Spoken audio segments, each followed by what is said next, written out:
समस्ते चाहती जे सेमानकर face glow करू आउ जदि फेस रे किछि मैला लागिकी रही जाए तो आमर फेस टी डल देखा जिबा आरंभ करे जोटा कि मृत चर्मकोश गुड़िक मुहरे जमा हो जाए।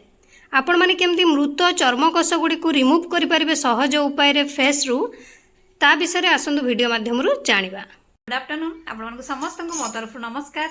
आशा करछि आपण माने समस्त भलरे थिबे मु भी भलरे अछि। चलंतु वीडियो आरंभ करबा। किंतु वीडियो आरंभ करबा पूर्वरु जदि आपण मानक भितरु केही जदि आज मो चैनल ले नुआ थांती ताहले प्लीज प्रथम चैनल को सब्सक्राइब कर दियंतु, पाखरे थिबा बेल आइकन को क्लिक करंतु जहा फल मो नुआ नुआ वीडियो रो नोटिफिकेशन आपण मानक पाखरे खूब शीघ्र पहुंची जिवो आ आपण माने मते टिके सपोर्ट करि परिबा आगु को जिबा पई। ताले चलंतु वीडियो आरंभ करबा। किंतु हां एही मृत चर्मकोश गुड़ी को हटाइबा पई आपण को बहुत दामी दामी द्रव्य व्यवहार करिबा पई पड़ी थाए। किंतु आपण माने किछटा घरोई जिनस साहाय्य भी आपणकर स्किन रु एही मृत चर्मकोश गुड़ी को हटाई पारिबे। ताले चलंतु एबे जानिबा मृत चर्मकोश गुड़ी को किपरि आमे रिमूव करि पारिबा। फास्ट रे कंचा क्षीर मृत चर्मकोश गुड़ी को बाहर करिबारे आपणकर कंचा क्षीर बहुत साहाय्य करथाय। कंचा क्षीर परिष्कार गुण एवं मृत चर्मकोश गुड़ी को बाहर करी चेहरार ग्लो आनी थाए। एक पात्र रे आपण माने किछि कंचा क्षीर नियंतु, सेतरे गुटे जोडे कॉटन डिप करंतु, तापरे आपण माने भलो भाबरे कॉटन टी को चिपुडी दियंतु, तापरे मुहरे आपणकर घसी दियंतु। से कॉटन टी को घसी किछि समय ताको छाड़ी दियंतु, देखिबे मृत चर्मकोश गुड़िक बाहर को आसीबा आरंभ करिवो। आ जदि मुह को प्रतिदिन एई टाइप रो आपण माने कंचा क्षीर रे सफा करंते ना तो आपणकर मुह ग्लो करिबा सहित मृत चर्मकोश गुड़िक पूरा पूरी रिमूव हो जिवो। सेकेंड रे नहले आपण माने मुहरे पपाया घसी पारिबे, ता द्वारा भी आपणकर मृत चर्मकोश गुड़िक रिमूव हो जिवो। कारण पपाया रे एंजाइम धारण करथिबा हेतु एको घसीबा द्वारा मृत चर्मकोश गुड़िक बाहरी जाए।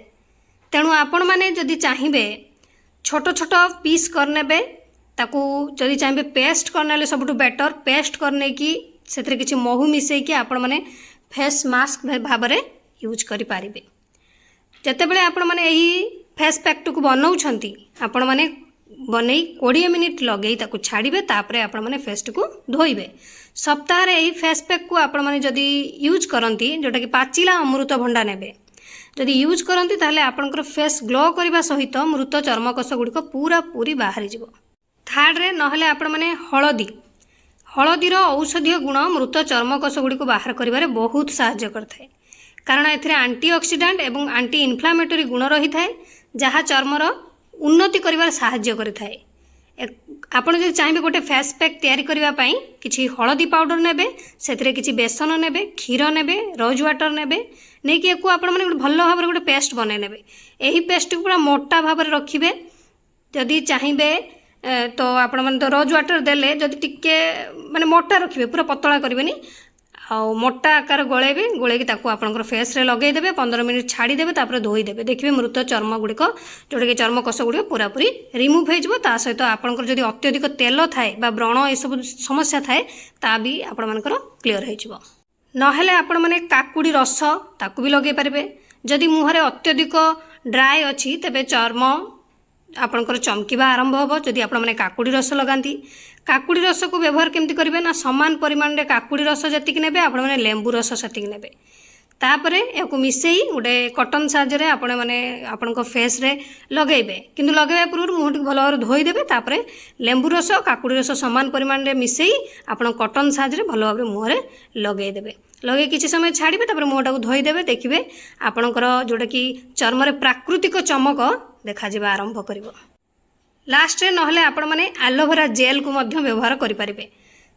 एलोवेरा जेल चर्म को आर्द्रता जोगाइबारे बहुत साहाय्य करथाय। ता सहित एलोवेरा जेल मध्य उत्तेजित चर्म को शांत करिबारे से साहाय्य करथाय। कारण ताजा एलोवेरा आमर जदि जेल को बाहर करी 10 रु 15 मिनिट पर्यंत आपनको फेस रे लगांती, तापरे फेस को धोई दियंती, तो आपनकर से प्रॉब्लम जोटा मृतकोश प्रॉब्लम टी चली जीवो। आ जदि चाहिबे एलोवेरा जेल को राति सारा लगेई कि भी छाड़ी दे पारिबे।